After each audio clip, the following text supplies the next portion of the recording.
These are my Rosemary Topiaries that I started from cuttings. So today I'm going to show you how I created these. Hello, this is Pam, Flower Patch Farmhouse, and welcome to my greenhouse. This is December 23rd, 22nd. Anyways, winter solstice was yesterday. So our days are getting longer, which I'm excited about. I'm always excited about that because I love longer days.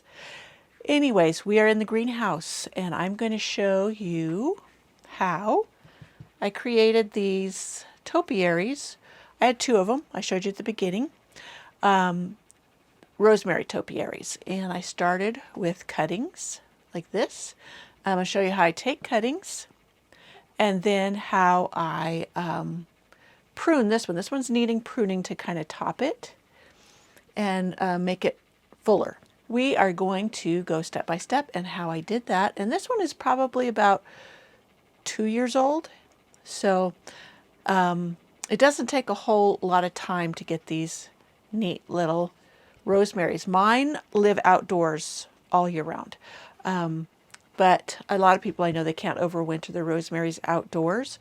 So this would go great in on your dining room table, a bright window in the house, a greenhouse if you have it. And then you can have it all year round. Anyways, let's get going. Anyways, I'm going to share with you how I take the cuttings from the rosemary and then how I pot them up to propagate them, to root them, and then they grow into the plant, and then how I prune it to make it into a topiary.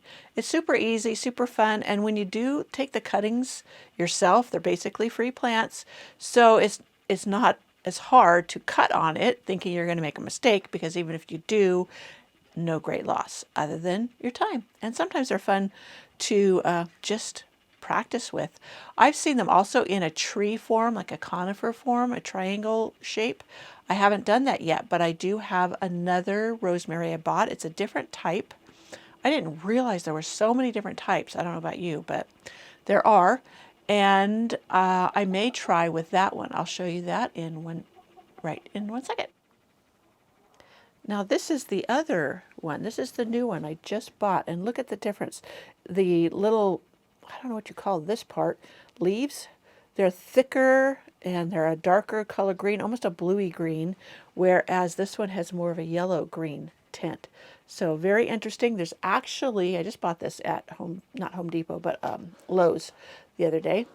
And it was $5 and there's 3 in here. So I don't know if I'm going to try to train this into a tree-shaped topiary or if I'm going to divide out all the 3 and make 3 plants and try to do a lollipop type topiary.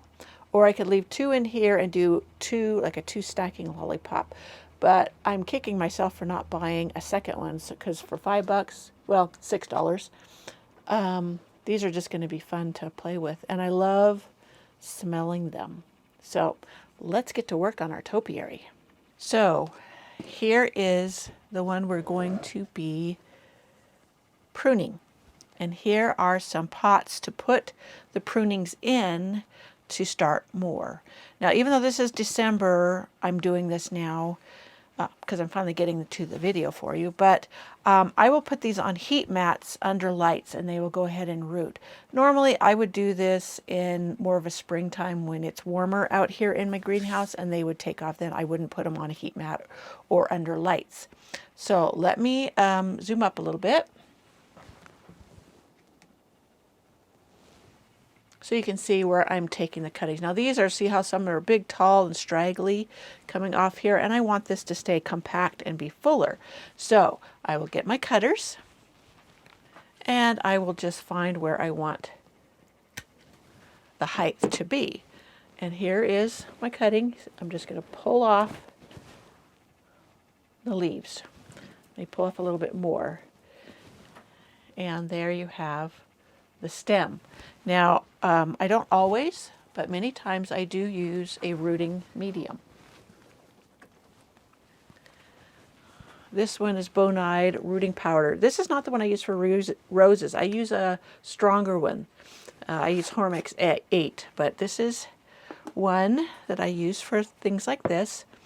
Now I use a paintbrush. I usually put a little out in something. Well, I'll put it in the lid because I can't find. I have a little glass votive that I usually put it in to dip. But you can also use like a paintbrush. Many times I use an old paintbrush that I have to do it, and I can't find that. That's what I get for not being organized. But anyways, I'm just going to get some of this rooting hormone on here. It's not absolutely vital. And in fact, if you want to skin this a little bit, it does help it to root too. So I'm getting that on there. And then I am just going to use my Sharpie as a dauber. I'm using a dauber, and I'm just putting the cutting down in there. Now these ones were both in the same container, and they were done at the same time. You see how this one is much shorter than this one? That shows you never know how they're going to do. That's just the way it is. So now I'm going to take the next one. Same deal. I'm just going to pull these leaves off. Put a little rooting hormone on it. You can do it completely without rooting hormone. I may have told you that already, but. And the more you take, the more chance you have of success. So don't be afraid to take a lot, especially as I'm pruning this down, and I want to take a lot of them down pretty far. Not pretty far, but this one here is long enough to take a cutting off of it. Now I don't know if these are like lavenders where the greener part roots faster, but also when it's soft tissue rather than a little bit semi-hardened, they tend to rot easier. So I like these ones. They may take a little longer, but they do root, as you can see, because I did these exactly the same way as I'm doing now. I didn't even bother with a dauber on that one, but c'est la vie. Okay, this one. Now this will not hurt this plant this time of year at all. I don't even know if there is a particular time of year you're supposed to prune rosemaries, but I never follow any rules. Well, I shouldn't say never, but a lot of times I break a lot of the rules. So this is not the first time I've pruned this way. This is how I got it to be this shape. So you can see how it doesn't harm it at all. Let me see. Keep turning it around and see. This one's way high. So I'll bring it down. And we will stick it in there. I got space for one more. Let me look around this thing. This one's kind of shooting up there. And I have this stake in here. It kind of keeps this straighter, but also it kind of gives me a height of where I want to cut. So I kind of have a cut line to keep me from getting it too lopsided. Doesn't mean I don't, but. And there we have several cuttings all ready to go. This is just some leaf mold compost, which I had a bunch of oak leaves in my composter. I threw a little chicken manure in there last fall, and then this year I sieved it out, meaning I filtered it over a wire mesh so I could get the fine stuff. Added a little bit of perlite, and that's basically my starting medium. So that will go on a heat map. So now on to, now that is really how I shape this. So there's a few more I could cut, but I'll wait for later to do that. But this one, to get this one in the shape like this one, I need to prune it. So let me put it up on, let me see if it's up here. And basically what I'm going to do is I'm going to go down here to the base, and I'm going to start taking off the lower little branches. I just prune them right off to the stem right close to the what will be the trunk. Now I have little finer pruners, nippers, and they probably could get closer to the trunk, but this works for now.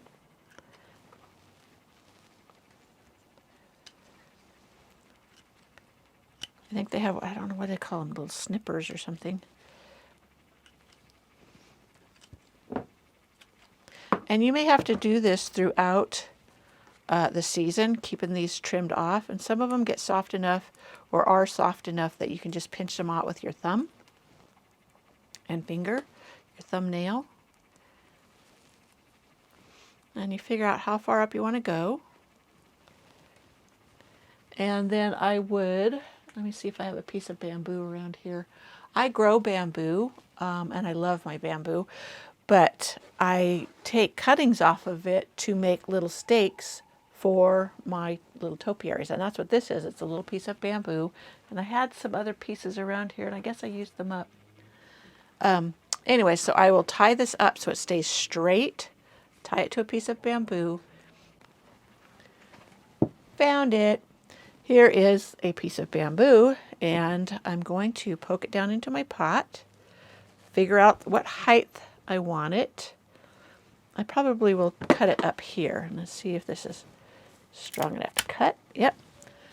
And now I have my steadying pole or support. Let me put away my brooding hormone.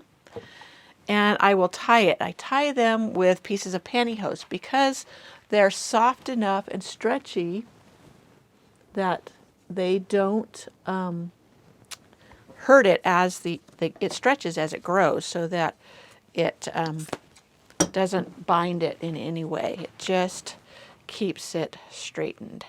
So here's a piece of pantyhose, and funny enough, as they age, they can turn green, or like this one, you barely really notice it. It's turned the color of the stem of the rosemary.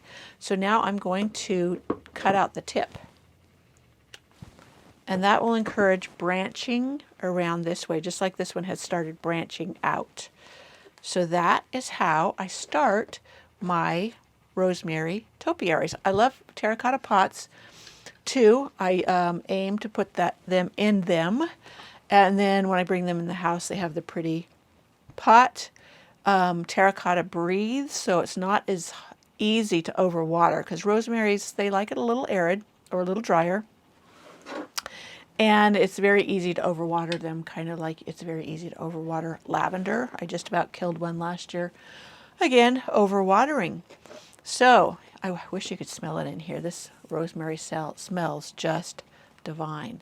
So I will, this coming summer, I will update you on how this grows and how the next time I prune it, maybe I'll prune it in just a few months. It depends on how well it does in here. And I also will update you on the cuttings, the rosemary cuttings. And this poor baby is just not wanting to go anywhere. I don't know what it is about it, but maybe I need to repot it and give it another chance. Maybe put it in a small terracotta pot. Maybe I'm overwatering it. I don't know. It's just not flourishing like this one is. And that's the reason I take a lot of cuttings, because sometimes some just don't flourish and do well. I'm going to show you some other topiaries I'm working on. This is kind of an experiment. I don't know if you can see this big wire heart I made. I taped it to one of these bamboo poles, and I've got, this is a needlepoint ivy, and I'm having it grow up this, and I'm going to have it grow around the heart. That's my plan. We'll see if it works. I have another cutting I stuck in here. We'll see if it takes. So I hope you enjoyed this video on how I make really super easy rosemary topiaries. This will go in on my kitchen table, and did you know, little fun fact, rosemary, if you crush it like in your hands and smell it, that it can improve your memory by 75%. So if you're having little lapses of memory, get yourself a rosemary and start sniffing it. All right, I hope to see you in the next video.